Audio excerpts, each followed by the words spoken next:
नमो नमः प्रिय छात्रों, आशा करती हूँ कि आप सभी स्वस्थ होंगे और स्वास्थ्य नियमों का पालन कर रहे होंगे। बच्चों, जैसे कि आप लोगों को मालूम ही होगा कि आप लोगों के मिड टर्म एग्ज़ाम आने वाले हैं और एक बार हम लोग मिड टर्म एग्ज़ाम का सिलेबस डिस्कस कर लेते हैं। उसमें आपका पार्ट 5, 6, 7, 8, 9 और आपके शब्द रूप भी आने हैं। पार्ट 9 तक हम लोग जो है कंप्लीट कर चुके हैं अपना सिलेबस। केवल आपका शब्द रूप रह गया है, वो हम आज की कक्षा में करेंगे। पितृ का शब्द रूप करेंगे और आपकी बुक में ये पेज नंबर 87 पर है। और पार्ट 5 और 6 सैटरडे को 5 तारीख को आप लोगों का इन दोनों चैप्टर्स का जो है टेस्ट होगा। और टेस्ट जो है वो मैं आप लोगों को एक रिवीजन शीट भेजूंगी पार्ट 5 और 6 की, वो आपने अच्छे से करनी है। उसमें अगर आप लोगों को कोई दिक्कत आती है, कुछ समझ में नहीं आता है, पहले आपने पार्ट 5 और 6 खुद से रिवाइज करना है, फिर उस रिवीजन शीट को देखना है और उस रिवीजन शीट के बाद आंसर की भी दी हुई है, आप लोगों ने अपने आंसर जो है उस पर मैच करने हैं।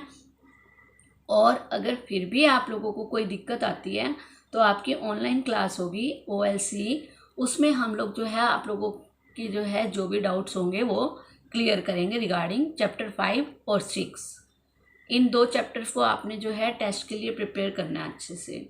और आपके जो मिड टर्म एग्ज़ाम होंगे उसमें आप लोगों के ऑब्जेक्टिव और सब्जेक्टिव दोनों ही तरह के प्रश्न आएंगे। तो आप लोगों ने जो चैप्टर 5 और 6 करना है उसकी तैयारी जो है ऑब्जेक्टिव और सब्जेक्टिव दोनों ही तरह से करनी है। और आप लोगों के टेस्ट में आप लोगों ने नाम और रोल नंबर ये याद से लिखना है, किसी बच्चे ने नाम और रोल नंबर मिस नहीं करना है।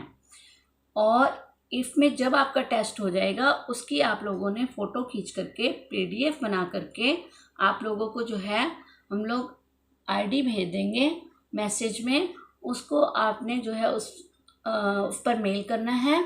और अगर आप लोगों को किसी प्रकार की कोई कठिनाई आती है, सेंड नहीं हो रहा है या कुछ भी प्रॉब्लम आती है, तो आप लोग अपने स्कूल वाले नंबर पर जिससे आप लोगों को मैसेजेस आते हैं उस पर फ़ोन करके पूछ सकते हो। और जो है फिर भी अगर कोई प्रॉब्लम आती है तो आप लोगों ने क्या करना है, मैंने बता दिया आपको कि स्कूल वाले नंबर पर कॉन्टेक्ट करना है। ठीक है, अब आज हम जो है पितृ का शब्द रूप करेंगे। ऋकारांत पुल्लिंग शब्द है पितृ शब्द रूप। पितृ का अर्थ होता है पिता।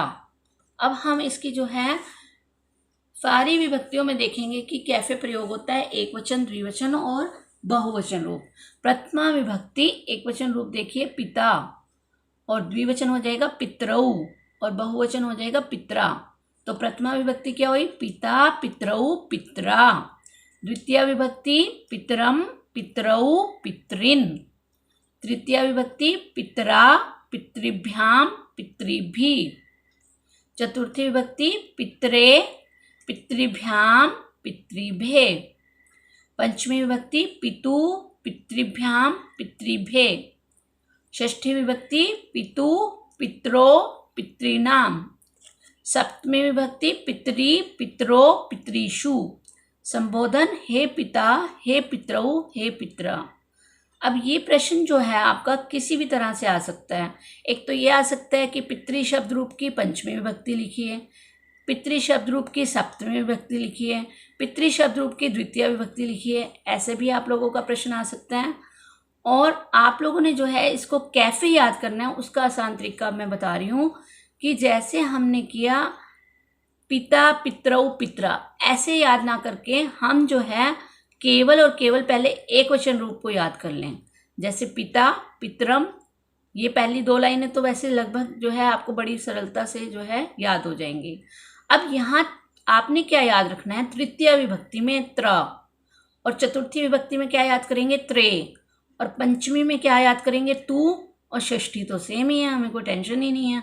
सप्तमी विभक्ति में पितरी। एक बार फिर से देखिए, पिता, पितरऊ, पितरा, पहली 2 लाइनें अच्छे से कर लीजिए, पिता, पितरऊ, पितरा। द्वितीय में पितरम, पितरऊ, पितरिन। अब इसमें भी देखिए कितनी सरलता है कि जो पितरऊ है ये दोनों विभक्तियों में, प्रथमा में भी और द्वितीय में भी बिल्कुल सेम है। तो क्या रहेगा, पिता, पितरऊ, पितरा, पितरम, पितरऊ, पितरिन। 2 लाइनें लान हो गई। अब तृतीय विभक्ति में क्या है, पितरा। अब यहाँ से आप लोगों ने ऐसे याद करना है, पितरा, पितरे। आप इसका अंतिम शब्द भी जो है याद कर सकते हैं, जैसे त्रा, त्रे, तू, तूरी। ऐसे अपने दिमाग में बिठा लीजिए, त्रा, त्रे, तू, तूरी, त्रा, त्रे, तू, तूरी।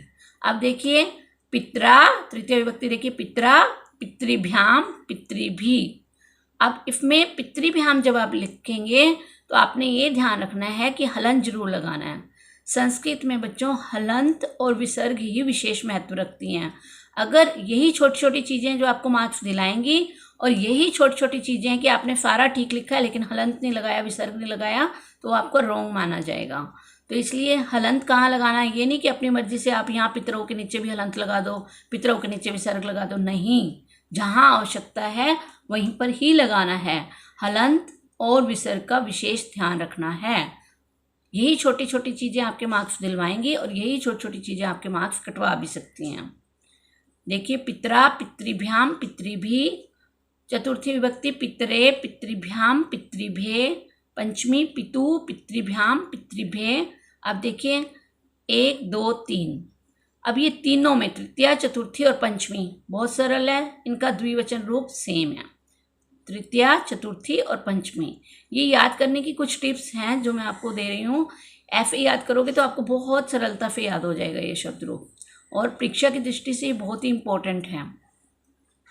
पितृभ्याम, पितृभ्याम, पितृभ्याम तीनों में सेम है, तृतीया से पंचमी तक द्विवचन रूप।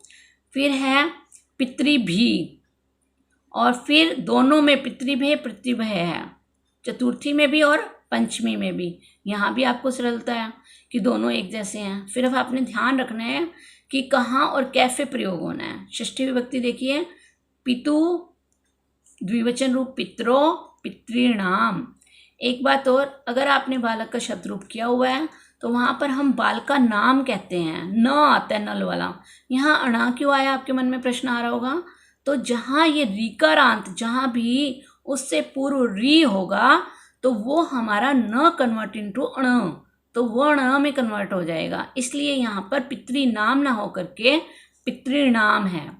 क्लियर। फिर है पितृ, हम सप्तमी विभक्ति में लिखेंगे और द्विवचन में लिखेंगे पितरो, और बहुवचन में हो जाएगा पितृषु। और संबोधन तो बहुत सरल होता है, आपने पहले भी शब्द रूप में किया हुआ होगा। इसमें ये जो ऊपर का अ होता है ये हट जाता है और उसके स्थान पर विसर्ग लग जाती हैं, तो क्या हो जाएगा, हे पिता, द्विवचन सेम, हे पितरऊ, और बहुवचन भी सेम, हे पितरा। अब हमने ये देखना है कि इस पितृ शब्द रूप की तरह और कौन से शब्द रूप हैं, तो उनमें आता है भातृ। भ्रातृ का अर्थ होता है भाई, भ्रातृ मतलब भाई। अगर भ्रातृ का शब्द रूप करना है तो वो भी सेम चलेगा, भ्राता, भ्रातृ, भ्रात्रा, भात्रम, भातृ, भातृन, ऐसे। ऐसे ही जमात्री, जमात्री का अर्थ होता है दामाद, यानी कि जो बेटी का हस्बैंड होता है उसको दामाद कहा जाता है, जामात्री। और संस्कृत में उसको क्या बोलते हैं दामाद को, जामात्री।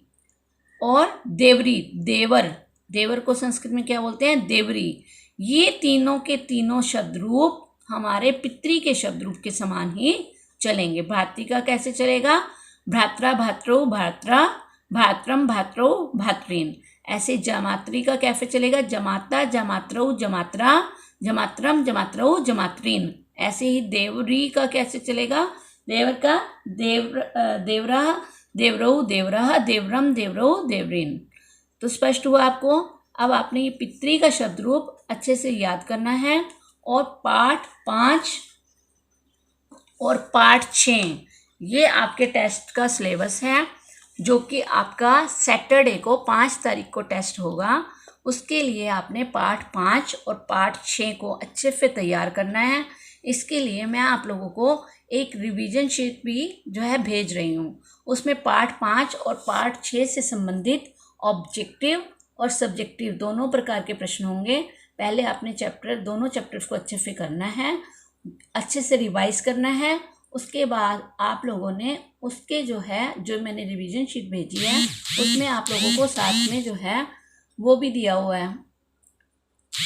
आप लोगों को साथ में रिवीजन शीट के साथ जो है आंसर की भी दी हुई है, उसमें से आपने अपने आंसर जो है मैच करने हैं कि आप लोगों ने कितना सही किया।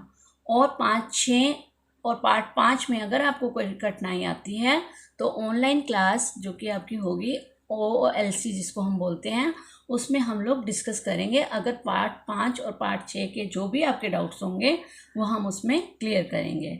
तो आपने जो है पार्ट 5 और 6 को अच्छे से रिवाइज करना है। Prepare well for your test. All the best.